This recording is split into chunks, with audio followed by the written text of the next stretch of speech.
નમસ્કાર ખેડૂત મિત્રો, વિશ્વાસ એગ્રો એજન્સી રાણપુર ખેતી માહિતીની યુટ્યુબ ચેનલમાં હું ધુડાભાઈ સર્વ ખેડૂત મિત્રોનું હાર્દિક સ્વાગત કરું છું. તો ખેડૂત મિત્રો, આપણે આના આગળના વિડીયોમાં જોયું હતું કે આપણે ઉતાવળા બિયારણ વિશે વાત કરી છે, ત્યારબાદ મોટા જીંડવા વિશે વાત કરી છે, ત્યારબાદ મધ્યમ પાકતી જાત, ત્યારબાદ એકદમ ઉતાવળું અને રૂવાટીવાળા પાંદવાળી વેરાયટીઓ વિશે વાત કરી છે. એમ અલગ અલગ ડિપાર્ટમેન્ટ પાડી આપણે ઘણી બધી વેરાયટીઓ વિશે વાત કરી છે. તો એમાંનું આજે આપણે અલગ ડિપાર્ટમેન્ટમાં વાત કરવાની છે, જે પહેલેથી છેલ્લે સુધી ઊભું રાખવામાં આવે તો કપાસનું ઉત્પાદન તમને 40 મણ પ્લસ મળે કે 40 મણ કરતા પણ વધારે ઉત્પાદન આવે એવી વેરાયટીઓ વિશે વાત કરવાની છે. પણ ખેડૂત મિત્ર, શરત એક છે કે આ કપાસ તમારે પહેલેથી છેલ્લે સુધી ઊભો રાખવાનો છે, કે કાઢવાનો નથી. ટૂંકમાં આજે આપણે લાંબા ગાળાની વેરાયટી વિશે વાત કરવાની છે, જેનો ગાળો લાંબો હોય, જેટલો લાંબો ગાળો એટલો ઉતારો લાંબો, એટલે જેટલો લાંબા ગાળા સુધી ઉતારો ઊભો રહે કપાસ એટલું વધારે ઉત્પાદન આવે. તો આજે આપણે એવી ટોપ 5 વેરાયટી વિશે વાત કરવાની છીએ, જે લાંબા ગાળા સુધી ઊભી રહે અને વધુ ઉત્પાદન આપે એવી વેરાયટી વિશે ચર્ચા કરવાના છીએ ખેડૂત મિત્રો. તો આ વિડીયો તમે ખેડૂત મિત્રો શાંતિથી સાંભળજો, જેથી કરીને તમે વધારે કે ટોપ 5 કે વધુ ઉત્પાદન આપે એવી વેરાયટી કઈ કઈ છે એના વિશેની તમને માહિતી મળી જાય. તો એમાં આપણે સૌપ્રથમ આવે છે સૌથી જૂની અને જાણીતી 51 વર્ષ જૂની કંપની, જે નુજુવડુ સીડ્સ છે, અને જેનું સિમ્બોલ છે નુજુવડુ સીડ્સના ડબલ ગોઈડલા કે ડબલ ખૂટિયા કહેવાય છે. એ છે નુજુવડુ સીડ્સનું રાજા. તો રાજા વેરાયટી વિશે વાત કરીએ. અહીંયા ખેડૂત મિત્રો એના લક્ષણો જોઈ શકાય છે. રાજા એટલે રાજા કહેવાય કે રાજાને કોઈ પહોંચી ના શકે. એના ઉત્પાદનની કેપેસિટી સારી છે, ફળાવ ડાળીઓ ઘણી છે, બે ડાળી વચ્ચે અંતર ઓછું રહેશે, વધુ વરસાદ સામે ટકાવ છે અને વધુ ફાલ બેસે છે. થડથી ટોચ સુધી એક સરખા અને મોટા ઝીંડવા હોય છે. ઝીંડવાની ઉત્તમ ફાટ હોય છે, વીણવામાં સરળ છે. આ ઉપરાંત મોટા ઝીંડવા હોવા છતાં પણ ચૂસ્યા પ્રકારની જીવાતો સામે સહનશીલ છે. અને ખાસ કરીને લીલી પોપટી આને લાગતી નથી, એટલે ખાસ કરીને તમારે જે મોંઘી દવાઓ છાંટવી પડે એ દવાનો છંટકાવ કરવો પડતો નથી. હળવી દવાથી સારામાં સારું ઉત્પાદન આપે એવી વેરાયટી છે રાજા. અને આ ઉપરાંત બીજી એક ખાસિયત કે દરેક પ્રકારની જમીન માટે અનુકૂળ છે. જમીન મધ્યમ હોય તો પણ ચાલે, ભારે હોય તો પણ ચાલે, અને હળવી હોય તો પણ ચાલે. દરેક પ્રકારની જમીનમાં અનુકૂળ એવી વેરાયટી છે, જેનું નામ છે નુજુવડુનું રાજા.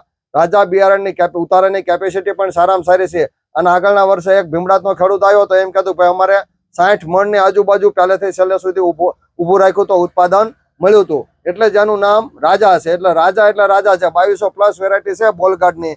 એમાં જે કપાસનો રાજા કેવો હોય તો નુજુવડુનું રાજા, જેવા નામ એવા જ એના ગુણ છે. ત્યારબાદ બીજા નંબરે આવે છે 177, જે 33 વર્ષ જૂની કંપની છે, અજીત સીડ્સ પ્રાઇવેટ લિમિટેડનું છે, અને નેશનલ એવોર્ડ વિજેતા છે. DSIR નો નેશનલ એવોર્ડ મળેલો છે.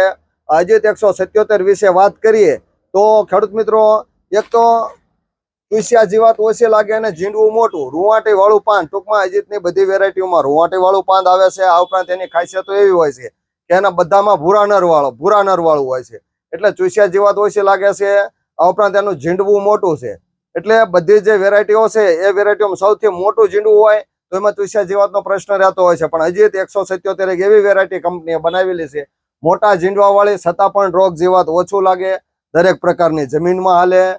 ઝીંડવાની સાઈઝ 8 થી 9 ગ્રામની, અને પહેલેથી છેલ્લે સુધી એક જ સરખું મોટું ઝીંડવું રહે, ઉત્તમ વિનાટ છે, અને છોડ એકદમ મજબૂત થાય છે. એની હાંઠી એકદમ જાડી હોય. છોડવો વરસાદ કે વાવાઝોડાનો નમે નહીં, ભાંગે નહીં. આ ઉપરાંત પેસ્ટ મેનેજમેન્ટ, એટલે ઓછો વરસાદ હોય કે વધારે વરસાદ હોય તો એની સામે સહનશીલ છે, કે એની સામે પ્રતિકારક શક્તિ ધરાવતી એક વેરાયટી છે. અને આ ઉપરાંત 177 એ ઉત્પાદનની સારામાં સારી કેપેસિટી ધરાવે છે. પહેલેથી છેલ્લે સુધી જો ઊભો રાખવામાં આવે તો 40 મણની આજુબાજુ ઉતારો લે એવી આ વેરાયટી છે અજીત સીડ્સની 177. અને આ વર્ષે લગભગ ઘણા બધા ખેડૂત મિત્રો એની ઉપર પસંદગી ઉતારી છે કે ભાઈ 177 આપો. અજીત 177 મોટા ઝીંડવા વાળું, ઓછો રોગ જીવાત, ઊંડું મૂળ, મોટા પાંદ. આ વેરાયટીને આપણે વાત કરીએ કે આ વેરાયટીને જેટલા વખાણ કરીએ એટલા ઓછા પડે એવી આ વેરાયટી છે.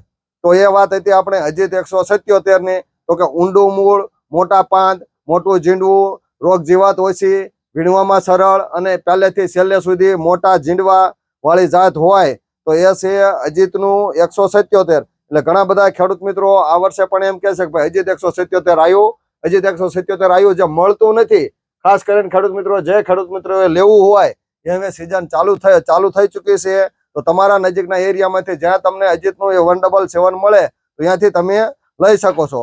ત્યારબાદ ત્રીજા નંબરે આવે છે અને વધુ ઉતારાની કેપેસિટી ધરાવતી જાત હોય તો એ છે કોહિનૂર સીડ્સનું તડાખા.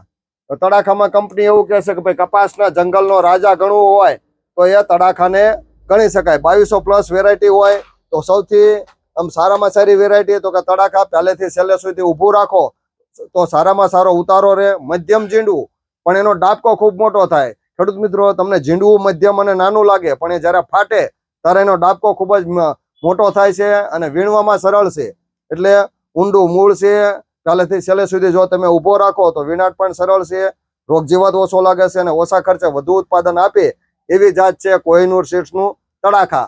લગભગ 3-4 વર્ષથી બધા જ એરિયામાં સમગ્ર ગુજરાતમાં ખેડૂત મિત્રો તડાખાનું વાવેતર કરતા થયા છે કે ભાઈ અમારે તડાખાનું બિયારણ વાવવું છે. 2-3 વર્ષથી થોડોક માલ મળતો નતો. લગભગ આ વર્ષથી હવે ધીમે ધીમે બધા ખેડૂત મિત્રોને મળતો થયો છે. તો જે ખેડૂત મિત્રોને નજીકના સ્થળ ઉપરથી તડાખા ઓરિજિનલ કોહિનૂરનું બિયારણ મળતું હોય તો વહેલામાં વહેલી તકે લઈ લે, જેથી કરીને એમને સાચા અને સારા બિયારણ મળી રહે. તો તડાખા એટલે તડાખા, જે કપાસના જંગલનો રાજા, ઊંડું મૂળ, પિયત બિન પિયત બંનેમાં ચાલે. ચૂસ્યા જેવા સામે સહનશીલ, મજબૂત તથા ખીલા મૂળ વાળી જાત, મધ્યમથી મોટા ઝીંડવા અને ટૂંકમાં ઝીંડવું મધ્યમ પણ એનો ડાબકો ખૂબ જ મોટો, ટૂંકી ગળીએ ઝીંડવા બેસે છે, ફાટ હારી છે અને વધારે ફળાવ ડાળીઓ હોવાના કારણે ઉત્પાદનની કેપેસિટી પણ સારી છે.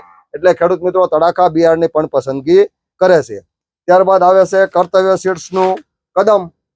જો ખેડૂત મિત્રો તમારે એક કદમ આગળ આવવું હોય તો કર્તવ્ય સીડ્સનું તમે કદમ બિયારણની પસંદગી કરો તો 100% તમે એક કદમ આગળ આવી શકો. તો આ કદમ બિયારણ વિશે આપણે વાત કરીએ તો કદમ એટલે એક કદમ આગળ આવવું હોય તો તમે કદમ વાપરો. જે ખેડૂત મિત્રો આના આગળના વર્ષે કદમ બિયારણની પસંદગી કરી છે એ બધા ખેડૂત મિત્રો એમ કહે છે કે ભાઈ અમારે કર્તવ્યનું કદમ લેવું છે, અમારે કર્તવ્યનું કદમ લેવું છે. લગભગ આ વેરાયટી વિશે વાત કરીએ તો પિયત બિન પિયત બંનેમાં ચાલે. ચૂસ્યા જીવાત ઓછી લાગે, ઊંડું ખીલા મૂળ છે અને પહેલેથી છેલ્લે સુધી ઊભો રાખે તો ઉતારો પણ સારામાં સારો આવે છે. આ ઉપરાંત આ વેરાયટી વિશે એવું કહેવાય કદમ બિયારણ તો કે ચકલી નાની અને ફડકો મોટો એવું આ બિયારણ છે. ટૂંકમાં ઝીંડવાની સાજ મધ્યમ આવે છે પણ એનો જ્યારે ડાબકો ફાટે ત્યારે કપાસનો ડાબકો સારો હોય છે અને રૂની ટકાવારી પણ સારી છે અને ફળાવ ડાળીઓ ધરાવતી જાત હોવાના કારણે વધારેમાં વધારે ઉત્પાદન આપે એવી જાત છે કર્તવ્યનું કદમ. ત્યારબાદ છેલ્લે અને લાસ્ટમાં આપણે વાત કરીએ gold king બાયોજેન private લિમિટેડનું Sipra. Gold કિંગનું Sipra. તો સિપ્રા બિયારણ એ ગોલ્ડ કિંગ બાયોજેન પ્રાઇવેટ લિમિટેડનું છે.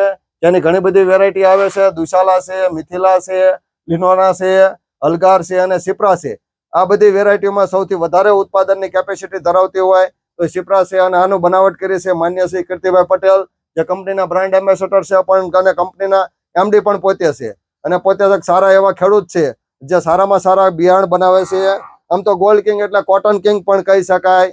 અને આ સિપ્રા વેરાયટી વિશે વાત કરીએ તો પિયત બિન પિયત બંનેમાં ચાલે. ચૂસ્યા જીવાત ઓછી લાગે, ઊંડા ખીલા મૂળ વાળી જાત છે, મધ્યમથી મોટું ઝીંડવું, ઝીંડવાનો વીણાટ એકદમ સરળ અને આ ઉપરાંત ટૂંકી ઘડીએ ઝીંડવું બેસે અને વધારે ફળાવ ડાળીઓ હોવાના કારણે ઉત્પાદન પણ સારામાં સારું આવે છે. અને પહેલેથી છેલ્લે સુધી જો ઊભું રાખવામાં આવે તો સિપ્રા વેરાયટી એ ઉતારામાં સારામાં સારી કેપેસિટી ધરાવતી જાત છે. તો ખેડૂત મિત્રો, આ વાત હતી ટોપ 5 એવા બિયારણ જે તમારે 40 મણની આજુબાજુ કે 40 થી 50 મણ સુધી ઉતારાની કેપેસિટી ધરાવતા હોય એવા બિયારણ વિશે આપણે વાત કરી છે. અમે સર્વપ્રથમ જોયું નુજુવડુનું રાજા. સર્વપ્રથમ આપણે જોયું જે 51 વર્ષ જૂની કંપની નુજુવડુનું રાજા. ત્યારબાદ 30 વર્ષ કે 33 વર્ષ જૂની કંપની અજીતનું 177. ત્યારબાદ કોહિનૂરનું તડાખા. ત્યારબાદ ચોથા નંબરે કર્તવ્યનું કદમ અને છેલ્લે આપણે ગોલ્ડ કિંગ કે કોટન કિંગ સિપ્રા વેરાયટી વિશે વાત કરી છે. તો ખેડૂત મિત્રો, આ વાત હતી. તમારે જે 40 મણ કરતા વધારે ઉત્પાદન આપે, ટૂંકમાં પહેલી શરત કે પહેલેથી છેલ્લે સુધી જો ઊભું રાખવામાં આવે તો સારામાં સારો ઉતારો આપે એવી આ જાત વિશે ચર્ચા કરી છે. જો ખેડૂત મિત્રો તમને આ વિડીયો સાચો અને સારો લાગે તો કપાસની ખેતી કરતા હોય અને જે ખેડૂત મિત્રો વધારે ઉત્પાદન લેવા માંગતા હોય તો એમને તમે આ વિડીયો ફટાફટ મોકલી આપો, જેથી કરીને જોઈ અને સાચા અને સારા બિયારણની પસંદગી કરી શકે. અને આ બિયારણ ખેડૂત મિત્રો તમારે તમારા નજીકના સ્થળ ઉપર ગમે તે સ્થળ ઉપર ઓલ ગુજરાતમાં કે ઓલ ઇન્ડિયામાં ગમે તે સ્થળ ઉપર મળી રહે એવી વેરાયટીઓ વિશે ચર્ચા કરી છે. તો તમે તમારા નજીકના ડીલર કે ડિસ્ટ્રીબ્યુટર પાસેથી વહેલી તકે ખરીદી કરી લો, જેથી કરીને હવે આ 6ઠો મહિનો ચાલુ થયો છે અને જ્યારે કપાસનું વાવેતર કરવાનું ચાલુ થાય તો સોંપવાનું ચાલુ થાય ત્યારે બિયારણ મળે નહીં એવું કંઈ બને એની પહેલા તમે ઝડપથી ખરીદી કરી અને સાચા અને સારા બિયારણની ખરીદી કરી લો, જેથી કરીને તમારે વાવવાના સમયે ખોટી ભાગદોડ કરવી પડે નહીં અને સારું બિયારણ મળી જાય. તો ખેડૂત મિત્રો, હું વિશ્વાસ એગ્રો એજન્સી ધુડાભાઈ સર્વ ખેડૂત મિત્રોને